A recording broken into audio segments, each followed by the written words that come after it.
Hello dear students, welcome in AS starter.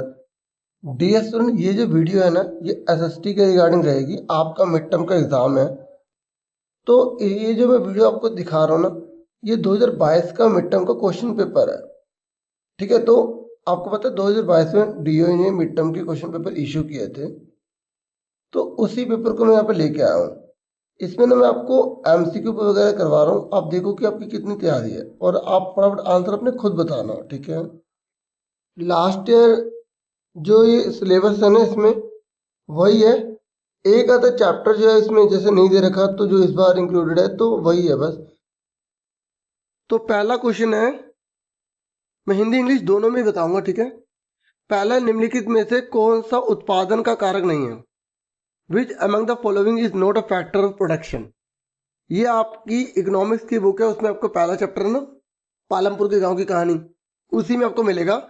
तो उसमें बता रहा है कि उत्पादन के कौन कौन से कारक होते हैं। तो उसमें भूमि भी है, पूंजी भी है, श्रम भी है, और मानव पूंजी भी है। ठीक है, मतलब मनुष्य मनुष्य जो वो भी एक पूंजी है। तो सारे के सारे जो तीनों दे रखे हैं, तो उपरोक्त में से कोई भी नहीं, ये डी पे टिक कर देंगे। तो पहले वाले का आंसर क्या डी। क्लियर हो गया। उसके बाद नेक्स्ट क्वेश्चन है,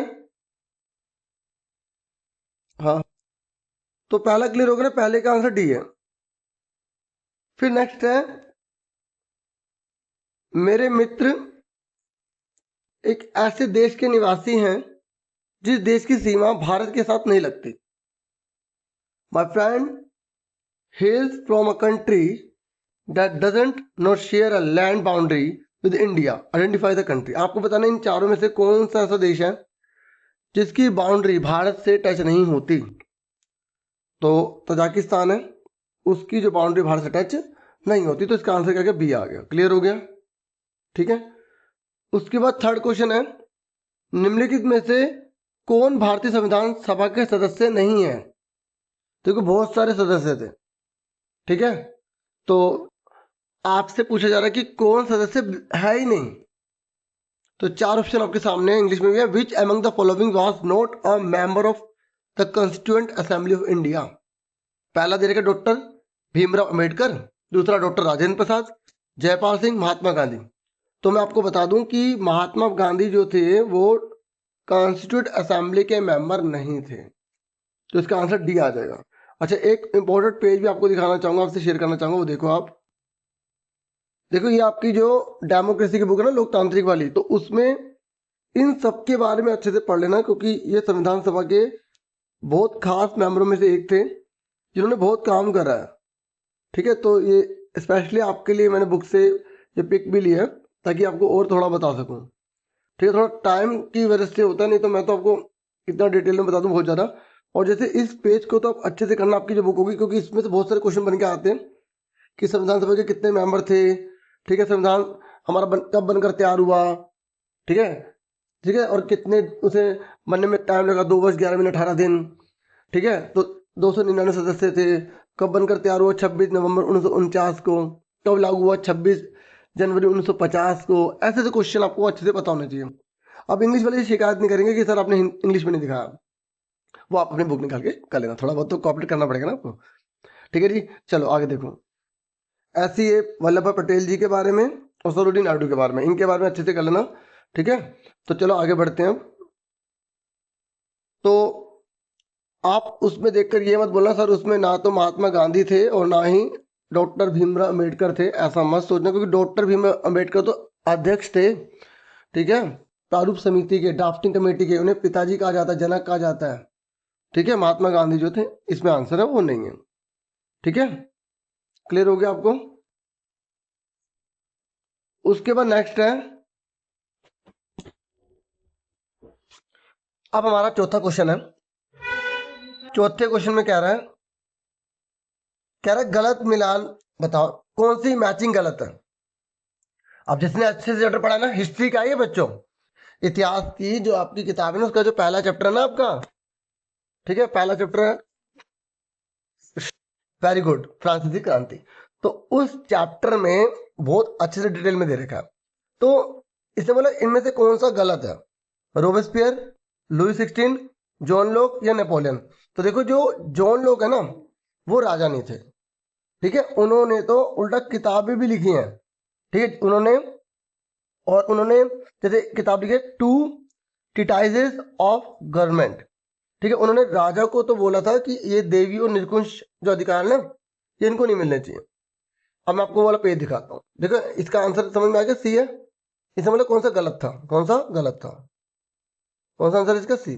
अब देखो पेज वाला, अच्छा हिस्ट्री में जो पेज है जॉन लॉक के बारे में बता रहा था, ये देखो जॉन लॉक और जॉर्ज लॉक, ये दोनों को याद कर लेना, ठीक है, ये जॉन लॉक और जॉर्ज रूसो, ठीक है, ये सारे।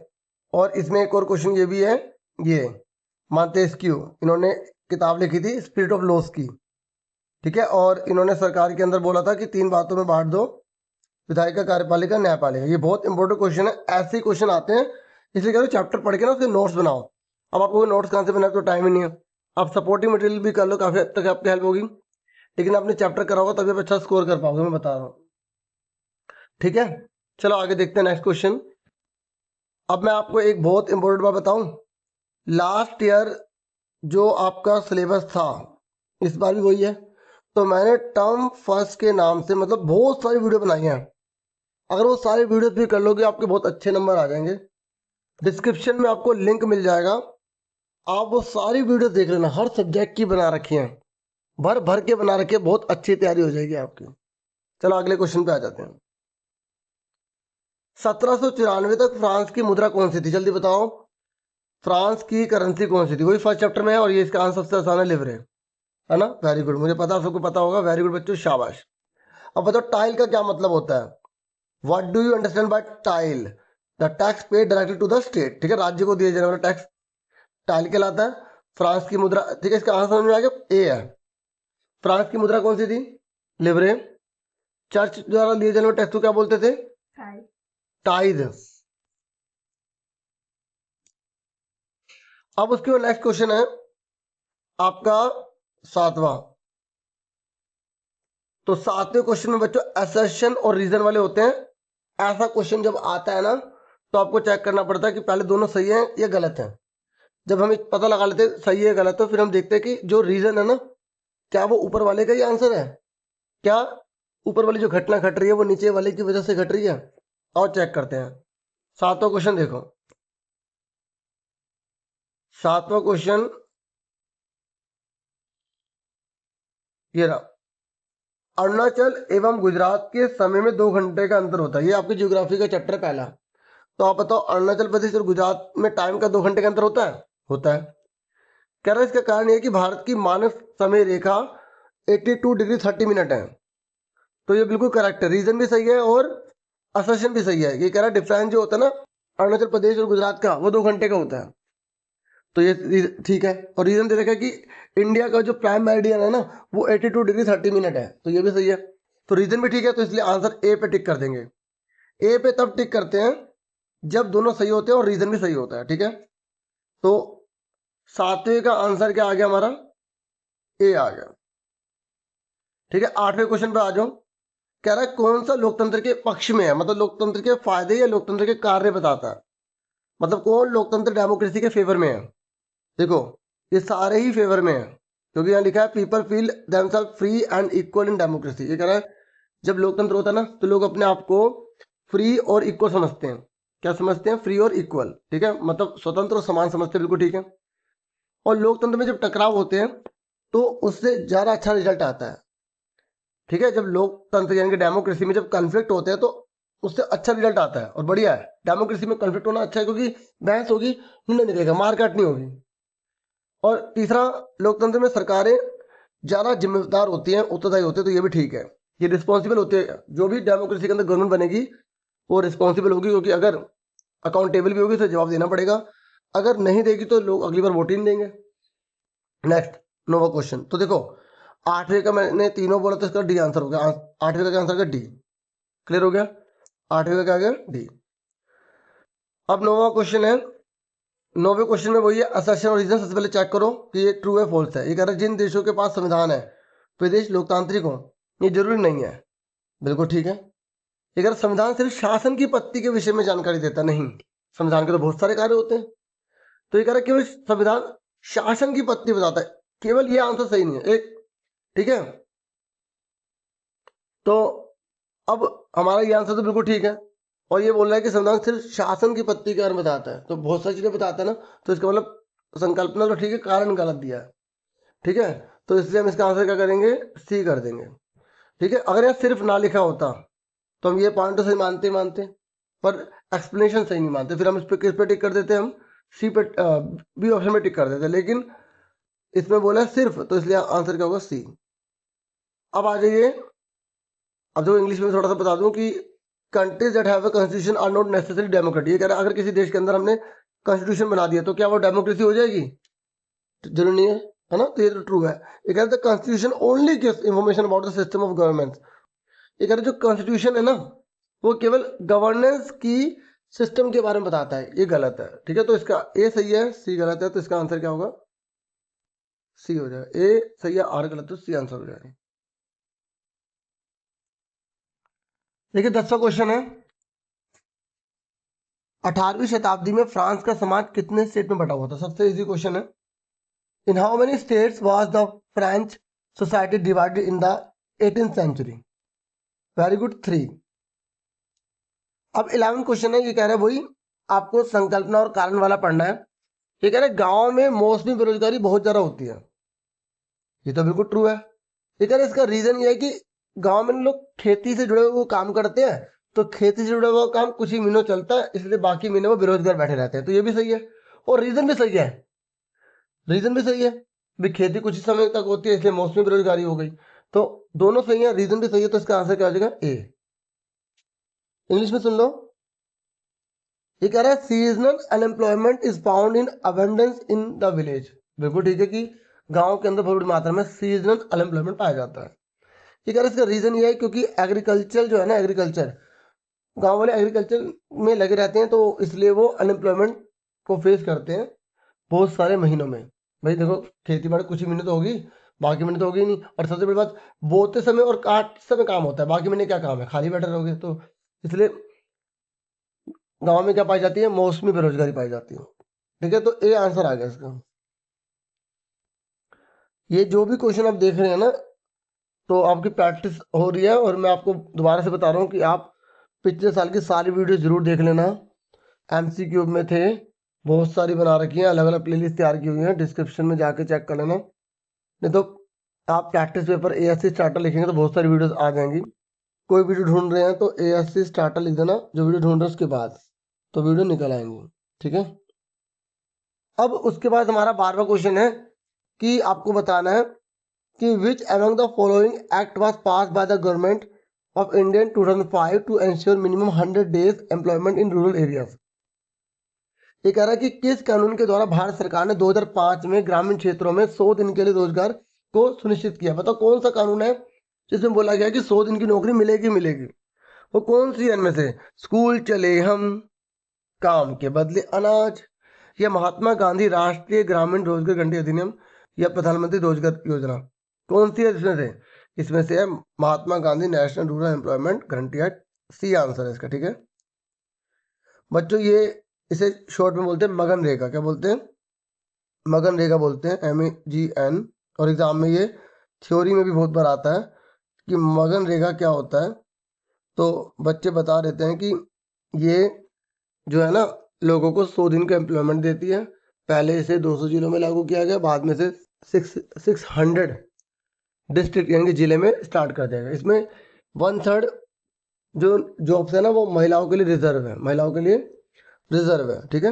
और अगर किसी को नौकरी नहीं मिलती ना, तो 15 दिन के अंदर अंदर उसको बेरोजगारी भत्ता मिलता है, ठीक है। जो अनएम्प्लॉयमेंट, जो थोड़ी बहुत हेल्प की राशि होती है ना, असिस्टेंस हेल्प, वो मिलती है, ठीक है। तो आपको समझ में आ गया, इसका आंसर क्या, 12वें का सी। उसके बाद 13 है, ये कह रहा है पालमपुर की प्रमुख आर्थिक क्रिया क्या है। जो पालमपुर है ना, उसकी इकोनॉमिक एक्टिविटी कौन सी है।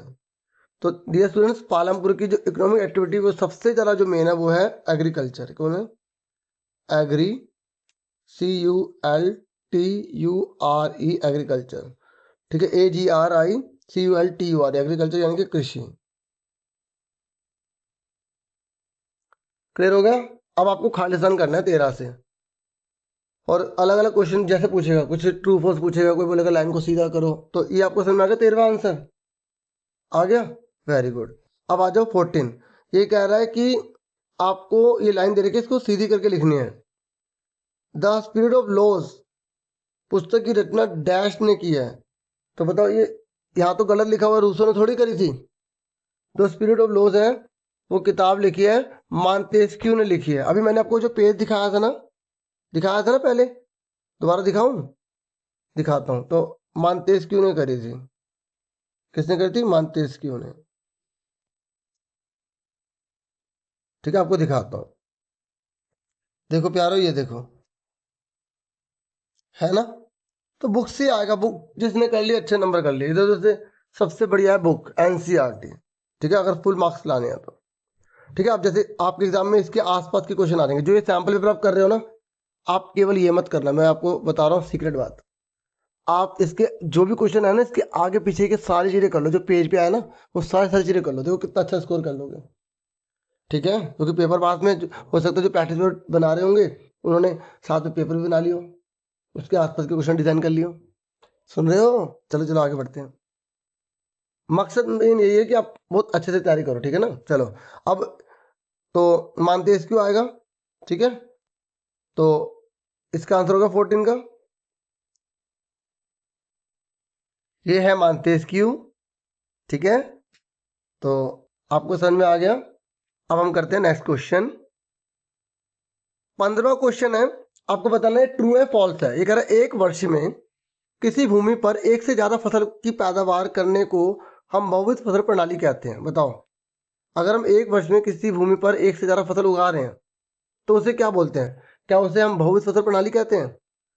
To grow more than one crop on a piece of land during the year is known as multiple cropping. बताओ ट्रू है फॉल्स है?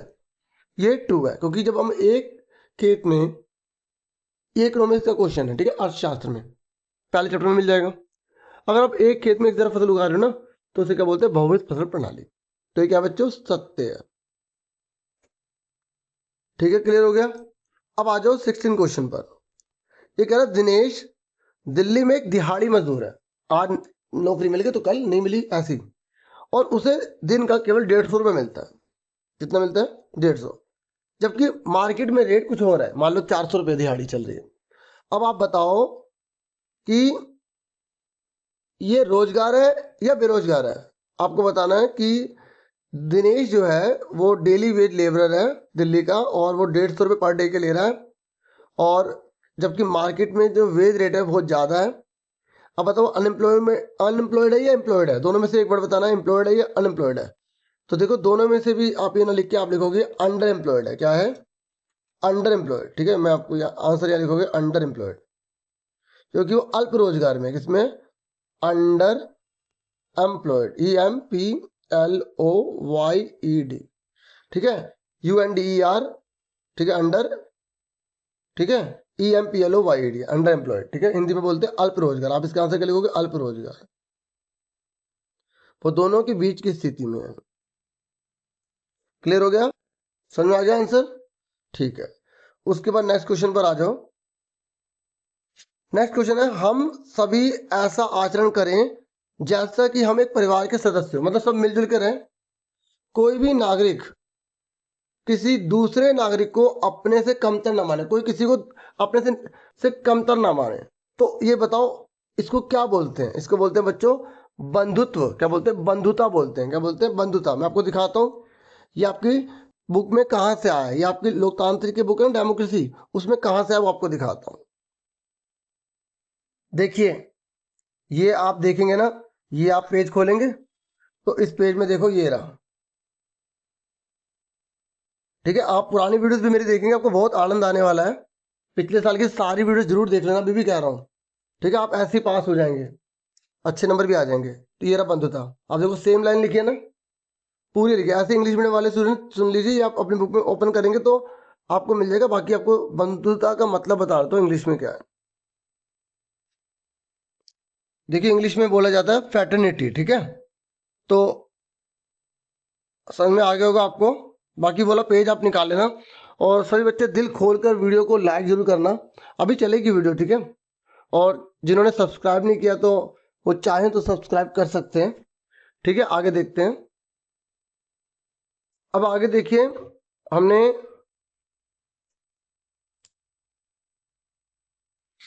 17 तक क्वेश्चन कर लिए है ना। अब 18वां, जो 18वां क्वेश्चन है वो ये कह रहा है कि dash led a military coup in Pakistan in October 1999। तो बताओ, अक्टूबर 1999 में पाकिस्तान में जो सैन्य तख्ता पलट हुआ उसकी अगुवाई किसने करी थी? तो उसकी अगुवाई करी थी जनरल परवेज मुशर्रफ ने, ठीक है। किसने करी थी? जनरल परवेज मुशर्रफ ने। और ये है वो व्यक्ति, ठीक है, जनरल परवेज मुशर्रफ, जिन्होंने सैन्य तख्ता पलट किया था।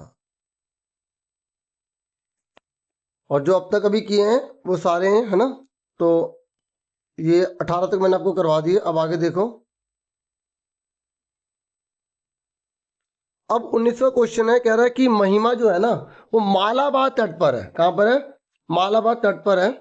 और वह इस बात को लेकर दुविधा में है कि वह पूर्वी तटीय मैदान पर है या पश्चिम तटीय मैदान पर है। तो आपको इसका आंसर बताना है। तो मैं आपको बता दूं वो पश्चिम तटीय मैदान पर है। आपको एक डिफरेंस भी दिखा देता हूँ, ठीक है, वो आप देख लो। इंग्लिश में बोल देते कि महिमा जो है ना वो मालाबार कोस्ट पर है, तो वो कंफ्यूज हो गई कि अरे मैं कहाँ पर हूँ, ईस्टर्न कोस्टल प्लेन में हूँ या वेस्टर्न कोस्टल प्लेन में हूँ। तो वो बस ये आंसर लिखना, वेस्टर्न कोस्टल प्लेन। बुक में मतलब इसी में तो छांटना था ये या ये, तो ये आंसर आ गया, ठीक है। अब एक डिफरेंस दिखा देता हूँ। देखिए ये सपोर्टिंग मटेरियल में से है, ठीक है। तो मैं एक ही लैंग्वेज में दिखा रहा हूँ, हिंदी में। तो आप जो ज्योग्राफी की आपकी बुक है ना, तो उसमें जो आपका चैप्टर है, चैप्टर नंबर 2, तो उसमें आपको आराम से मिल जाएगा ये। तो देखो बहुत सारी डिटेल में लिखा हुआ है, आप इसके बारे में और ज़्यादा जानकारी यहाँ से इकट्ठी कर सकते हैं, ठीक है। देखो ये, अच्छा कोई बच्चे कहेंगे सर हमारे पास तो सपोर्ट मटेरियल ही नहीं है। देखिए सपोर्ट मटेरियल आप ऑनलाइन भी पढ़ सकते हैं, ठीक है। आप सपोर्ट मटेरियल ASC स्टार्टर लिखेंगे तो एक वीडियो आ जाएगी, उसमें डिस्क्रिप्शन में लिंक मिल जाएगा, उसे क्लिक करके आप सारे सपोर्ट मटेरियल गेट कर सकते हैं। नहीं तो आप कमेंट कीजिए, मैं एक नई वीडियो बना के सपोर्ट मटेरियल की प्रोवाइड कर दूंगा, ठीक है। चलो आगे देखो, नेक्स्ट है कि समानता शब्द से आप क्या समझते हैं, न्याय शब्द से आप क्या समझते हैं। देखिए जो भी मैंने आपको एक पिक्चर दिखाई दी ना, इसी के अंदर से क्वेश्चन आया है। जैसे आपसे ये पूछ सकता है, ये वाला पूछ सकता है, ये पूछ सकता है, ये पूछ सकता है। तो आपसे इसमें पूछा गया था कि आप समानता से क्या समझते हैं, स्वतंत्रता से क्या समझते हैं, या न्याय से क्या समझते हैं। तो आपको डेफिनेशन की मीनिंग बताना होगा। ये इंग्लिश वाली जब आप बुक देखेंगे ना तो उसमें आपको इजीली अवेलेबल हो जाएगा, आपकी NCERT बुक हो या कोई भी बुक हो उसमें ये जरूर होगा, ठीक है डियर स्टूडेंट्स। तो यहाँ पर आप आराम से नोट कर सकते हैं और ये सारे कर लेना। और देखिए जब भी मैं वीडियो बनाता हूँ मेरा मकसद केवल उन क्वेश्चन को कराना नहीं होता, उसके आसपास की चीज़ें भी करवाना होता है ताकि आपको बेस्ट नॉलेज मिल सके मेरी तरफ से। और प्लीज़ वीडियो को लाइक, चैनल को सब्सक्राइब जरूर कीजिए, और हो सके तो जरूर बताइए आपको वीडियो कैसी लगी। Thank you for watching and listening carefully. आप सबका बहुत बहुत शुक्रिया, आप मेरी वीडियो देखते हैं। अपना पूरा ध्यान रखिएगा। Take care yourself dear students.